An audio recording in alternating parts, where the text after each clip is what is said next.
വർഷം VSന്റെ മരണവാർത്ത കേട്ട് സോഷ്യൽ മീഡിയയിൽ പരത്തുന്നതിനിടെ കേട്ട പതിഞ്ഞ സ്വരത്തിലുള്ള ഒരു മുദ്രാവാക്യം വിളിച്ച പെൺകുട്ടി. അതേ കുട്ടി തന്നെയാണ് ഇന്ന് VSന്റെ ഓർമ്മ ദിവസം വേലിക്കകത്ത് വീട്ടിലെത്തി ഈ മുഷ്ടി ചുരുട്ടിയുള്ള മുദ്രാവാക്യം വിളിക്കുന്നതും. രാവിലെ തന്നെ കാനായി കൊണ്ട് നിർമ്മിച്ച VSന്റെ പ്രതിമ വേലിക്കകത്ത് വീട്ടിലെത്തി. കുടുംബാംഗങ്ങൾ പ്രതിമ VS ഇരിക്കാറുണ്ടായിരുന്ന ഉമ്മർത്ത് തന്നെ സ്ഥാപിച്ചു. വലിയ ചുടുകാട്ടിലേക്ക് അവിടെ ലൈവ് ഉണ്ട്.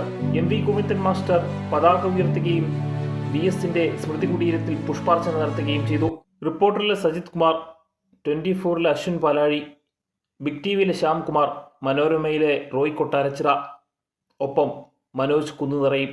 മാധ്യമപ്രവർത്തകരെല്ലാം സമ്മേളനം തുടങ്ങുന്നത് കാത്തു നിൽക്കുകയാണ്. രാവിലെ വന്നു നിൽക്കുന്ന നിൽപ്പാണ്. പുഷ്പാർച്ചന നടത്താൻ നേതാക്കന്മാരെല്ലാം എത്തിയിരുന്നു. അവർക്ക് കൂടെ തന്നെ വേലിക്കകത്ത് വീട്ടിൽ നിന്ന് VSന്റെ ഭാര്യയും മകനുമുണ്ടായിരുന്നു. VS ഒരു വികാരമാണ് എന്നത് വീണ്ടും വീണ്ടും ആലപ്പുഴക്കാർ തെളിയിച്ചുകൊണ്ടിരിക്കുകയാണ്. ഉച്ചയോടെ ഞങ്ങൾ വേലിക്കകത്ത് വീട്ടിലേക്ക് തന്നെ പോയി. മുൻ മുഖ്യമന്ത്രിയും ഇപ്പോഴത്തെ പ്രതിപക്ഷ നേതാവുമായ പിണറായി വിജയൻ വരുന്നതും കാത്ത്. ഏറെ വൈകാതെ 4 മണിയോടെ അദ്ദേഹം എത്തി. VSന്റെ പ്രതിമയ്ക്ക് മുൻപിൽ മുഷ്ടി ചുരുട്ടിയുള്ള ഒരു അഭിവാദ്യം അർപ്പിച്ചു. VSന്റെ കുടുംബവുമായി കൂടിക്കാഴ്ച. VSും പിണറായി വിജയനും പണ്ടൊരു തിരഞ്ഞെടുപ്പ് കാലത്ത് എൻ്റെ നാടായ കൂത്താട്ടുകുളത്ത് പ്രസംഗിക്കാനെത്തിയതാണ് അന്നത്തെ 10ാം ക്ലാസ്സുകാരനായ എനിക്ക് ഇപ്പോഴും ഓർമ്മയിലുള്ളത്.